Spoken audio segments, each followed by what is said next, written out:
Thank you again for having me here. I'm a software developer at Redstone, and today I'd like to tell you about the Redstone project and how we want to improve the blockchain oracles.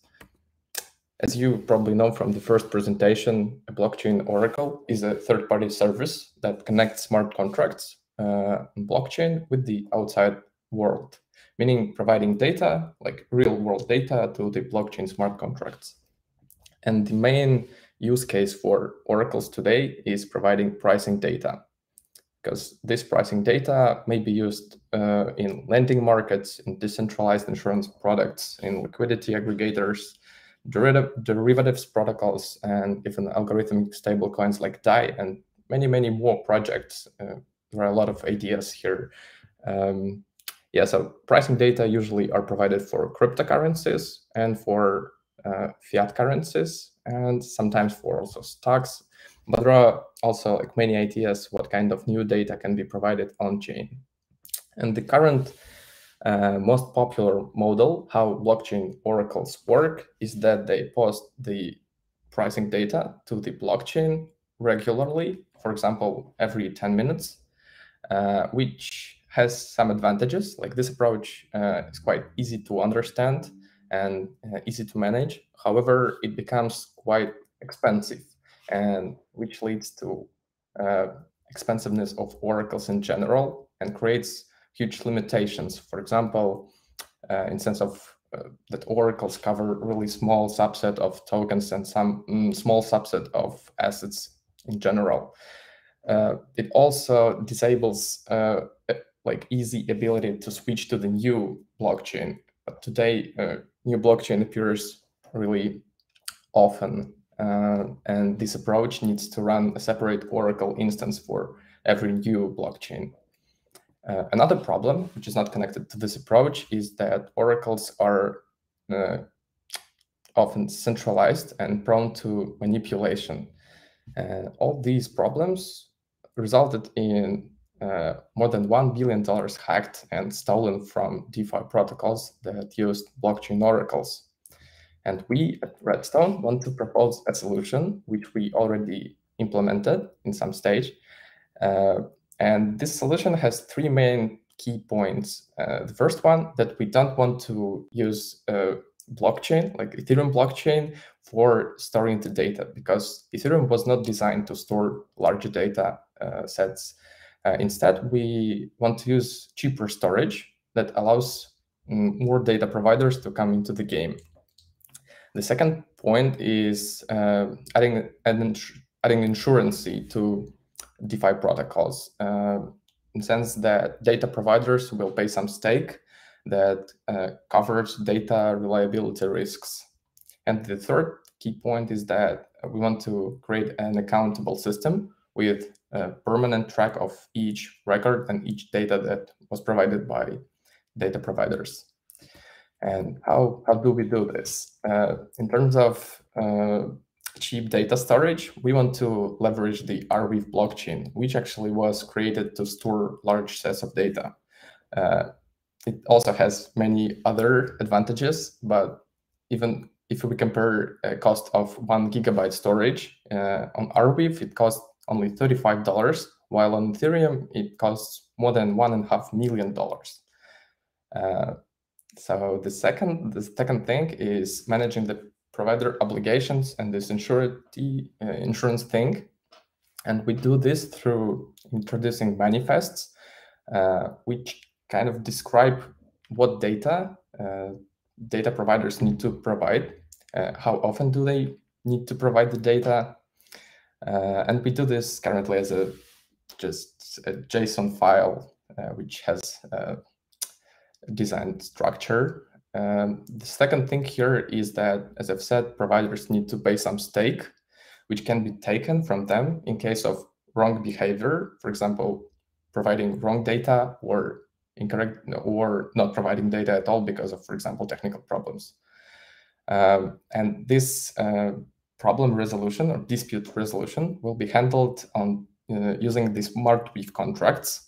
Smart weave contracts are smart contracts built on top of the Arweave blockchain. They have very interesting model of lazy evaluation, and we at Redstone see great potential in this protocol, and we also contribute a lot here. We've already implemented our own SDK for smart Weave contracts, which is much more efficient than the original SDK because of caching and modular architecture, but it's a topic for a separate call, so I'll skip here and move to the third point, which is, I think, one of the most important here is, and the point is the efficient data access. And it's managed using this on-demand fetching. We call it something like on-demand fetching, meaning that we don't store the data on Ethereum blockchain or any other EVM-compatible blockchain, but instead we provide the data on demand. And we provide the signed data so that they can be verified using the smart contract code, which we've already prepared. And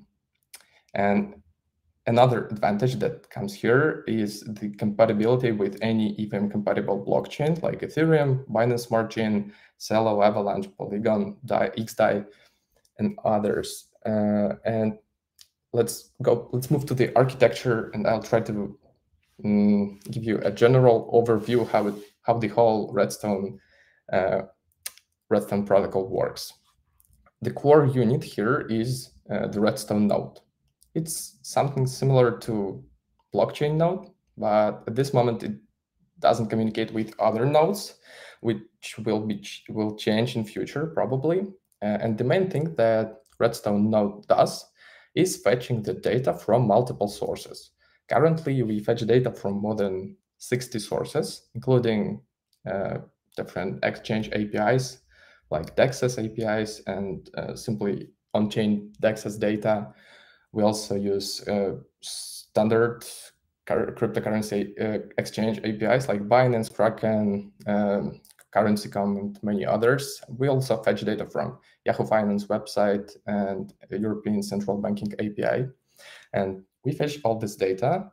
And the next thing that we do with this data is the data aggregation. For example, if we fetch data for Bitcoin price from 50 sources, we will take the median value. It's similar to this MakerDAO approach, but we do this already here. And we fetch the median value, and then we sign each data point separately because each Redstone node has its own private key. And it's used to sign each data point. And when the data is signed, we post it to the so-called data cache layer and to the Arweave blockchain. Posting data to Arweave blockchain can take about 20 minutes, so it's not really useful in terms of real-time data. That's why we also use this data cache layer, and data cache layer is currently our HTTP API, and we are also working on integration with Streamer, which is a PubSub decentralized network.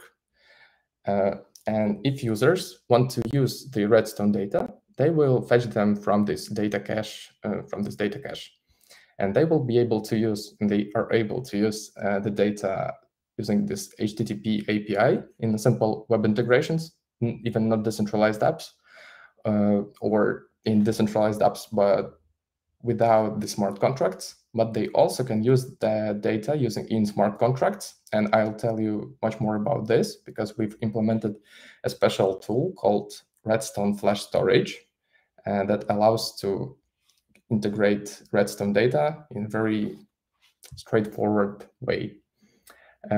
Just a few words what happens on Arweave blockchain also, because Arweave blockchain is used by Redstone to keep the data permanently and to manage disputes, because we also thought about this dispute resolution protocol, which is not implemented yet, but it will work on the smart Weave contracts. What is already implemented is providers registry, which is a catalog of providers and their manifests and their manifest history that can be managed by providers and can be displayed and viewed by any user that has access to our web application, because the web application is actually connected to the Arweave smart contracts and show this data that can be used and that should be provided by our current providers. So let's move to this Redstone flash storage thing, because I think this is the most important part of our solution. So when a dApp developer wants to use Redstone data in their smart contracts, they need to install an NPM module called Redstone Flash Storage and wrap the Ethereum contract instance, the JavaScript contract instance, using our special wrapper. And this wrapper will update the contract logic in the way that when the contract will send a transaction or will run a view function, we automatically will fetch the data from the Redstone API, fetch this signed data, and attach this data to the transaction, so that on the on-chain layer, the smart contract will be able to verify the data and use it in smart contracts code. And today I'll show you this on the live coding session a bit later.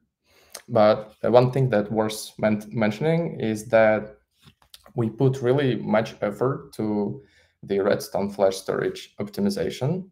And we can say that currently reading the data using Redstone flash storage, which actually includes this signature verification, is cheaper than reading the data from the Chainlink Oracle, which is the most popular Oracle for blockchain nowadays.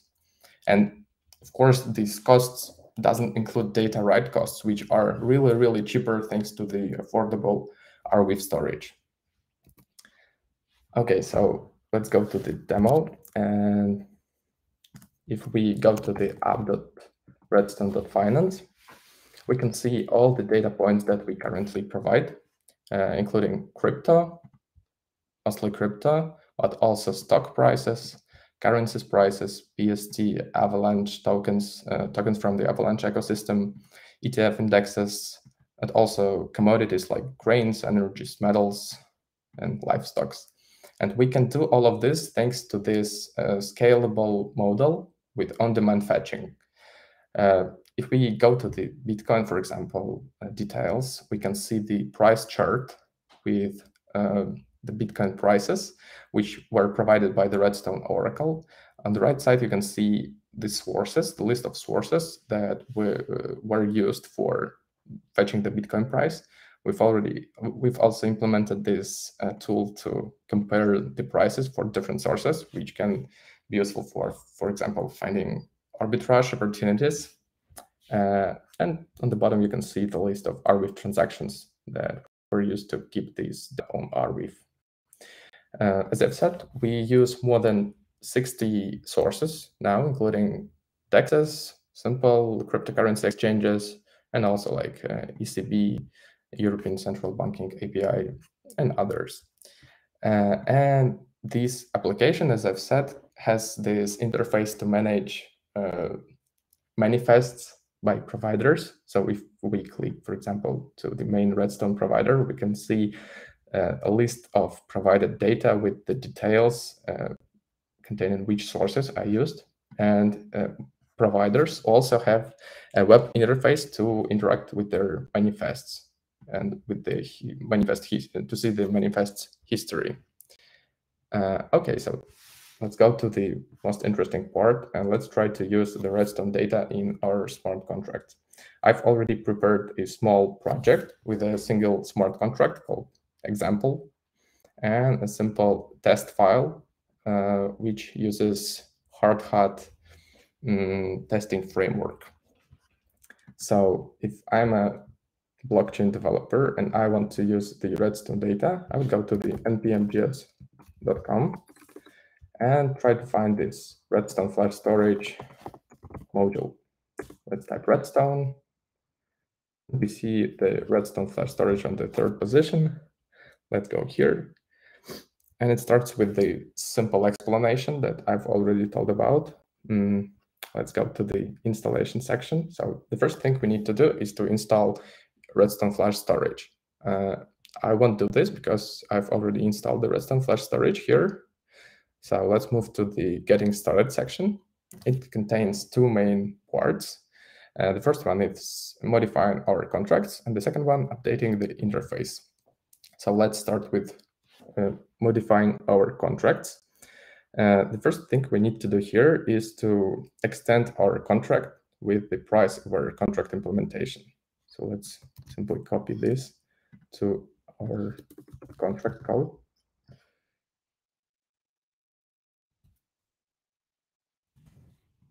Okay, and from this moment, we can use the pricing data in the contract code using this get price from MSG method. And we need to pass a single argument here, which is a bytes32 value created from the symbol string. So in our contract, we would like to use Tesla price in USD, and we can go to the prices in the Redstone web app and check that Tesla price is actually available and has the SLA symbol. So we can actually access this price using this method. Let's do this. Let's replace the price here, replace the symbol, and let's do the same thing here. Okay, so now we need to update this function modifier. Great. One thing that we need to check is that Redstone has 8 decimals in their values, which means that we multiply the values by 100 millions. It's a common approach that Chainlink also uses. So currently we can we've already prepared our smart contract to use the Redstone data. And the next thing that we need to do is to update our interface. And firstly, we need to import this Redstone flash storage wrapper. Let's do this. And we need to wrap our contract instance using this wrapper builder. And we can select this price feed that we want to use. Let's do this as well.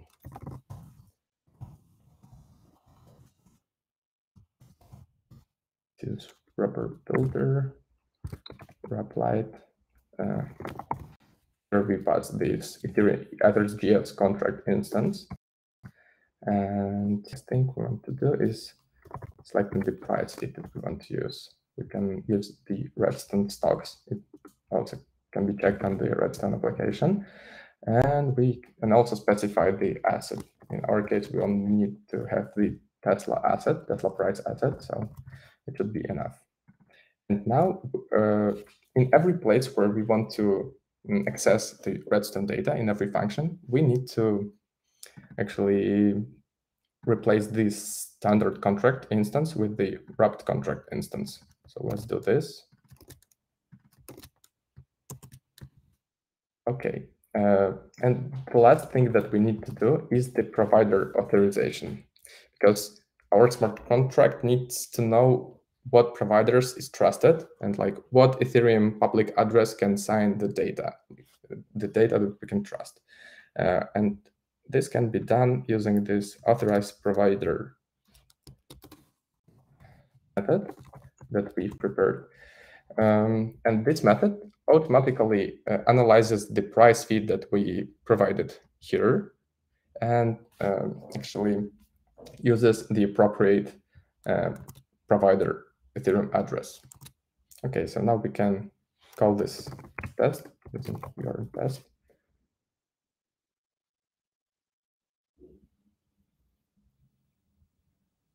Yeah, and we can see that the provider was authorized and actually that these methods from the contract were called correctly. We can take a closer look on these functions. In the first function, we send a transaction and we update this private variable in the contract state called last price with the Tesla price. The second function doesn't interact with the state. It simply fetches the Tesla price from the Redstone Oracle. And if it's higher, if it's greater than 1000, then it returns true. And the last price simply returns the value from this contract state. And in the toast code, firstly we send this transaction, update this price in the contract state. In the second step, we actually call this is overpriced function. And in the third state, we return the value from the contract state. Yeah, so that's how it works. And let's get back to the presentation. Just a few words about traction in our project. As I've said, we already integrated data from more than 60 sources and more than data for more than 1,000 assets, and already generated more than 1 billion signed data points. Also, our Redstone API, which is a JavaScript wrapper for the Redstone HTTP API, was downloaded 40,000 times since the launch. And we already have a few fully working proof of concepts, including Komodo, which is a commodities trading synthetics protocol built on Ethereum and also built on this Celo blockchain. And we also have a working demo, a working project, lending protocol on the Avalanche blockchain. Here's our team. We have Kuba, who is our founder and a very experienced technical guy. We have other 3 developers, including me, Piotr, and Piotr. And the first person is also very experienced software developer. And we also have Marcin, who is our head of growth. And of course, as each blockchain team, I think we are going to expand our team. We are currently closing the seed investment round, and we want to find 10 to 15 new talents. So if you're a good developer or just a good person, so reach out to us. We'll be happy to talk and find opportunities for you. And you can do this using our website. We have a contact form here. So simply go to the redstone.finance, or you can write an email to hello@redstone.finance, or you can join our Discord at redstone.finance/discord and say hi, and we'll be happy to chat with you. Thank you very much. So I'll be happy to answer your questions if you have ones.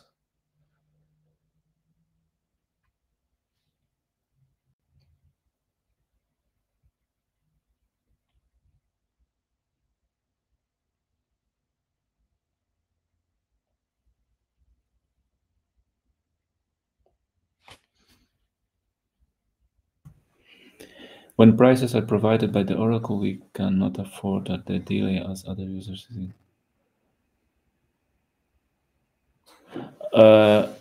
Okay, that really depends because the delay is very intentional for us. So you can actually read data directly from the medianizer without the delay. It's totally up to you.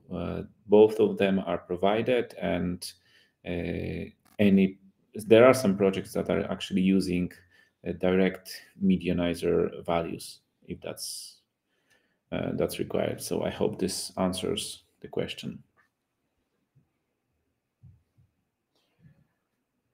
Yeah, guys, so if you have any other questions, feel free to ask them in the chat. We have both Alex and Pavel to answer them.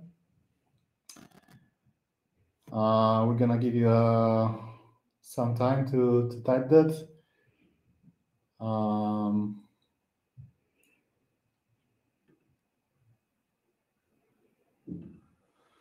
Well, it looks like we don't have any questions for today. So yeah, guys, thank you very much for joining the meetup today. Next meetup will be in December, second Tuesday of the month. Alex, thank you for the presentation and the live coding session. And Pavel, thank you for being here. Thanks. It was a pleasure to host you. Yeah, it is a pleasure. This studio is nice. Yeah, so we'll see you next month, guys. Thank you, guys. Thank you. See you next weekend. Bye-bye.